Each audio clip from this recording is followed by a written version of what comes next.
Vana vevafundisi vekuUFIC Michael Bvopfo naNgoni Garwi vawanikidzwa vachiba on camera Z Fold Samsung kumadokero. Welcome back to the channel.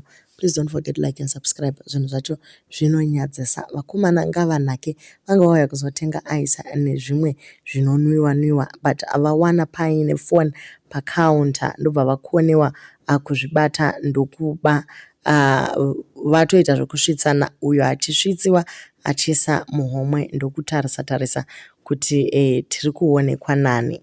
Unotoona kuti the first one anga achiita kunge ari kuda kubvunzwa kuti foni ndeyani, but the other one atopusha kuti foni ipinde muhomwe. What a waste yefesi yakanaka, munhu akanaka zvakadaro naye michii chakadaro ichocho.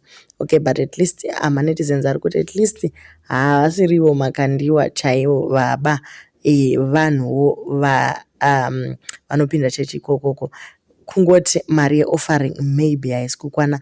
Imi vanhu vari kuZimbabwe hamusi kuritena tithe neoffering zvokuti vana vevafundisi vakuita kufamba vachiba mafoni.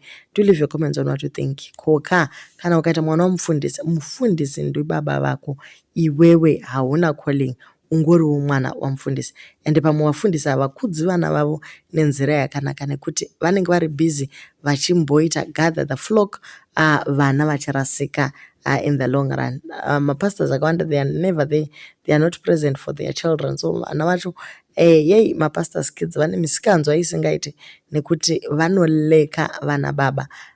Ndo zvinonetsa kakuti unosheya baba vako nechechi yose. You can imagine if kana munhu ari pastor weUFIC iyaiya ine macongregants mangani, of which baba havazombogoni kupasta vanhu kumba. You can actually see kuti ishop is like a liquor store. Unotoona kuti itimu rakaita sei. So do leave your comments on what you think about nyaya yevakomana vekuUFIC ava.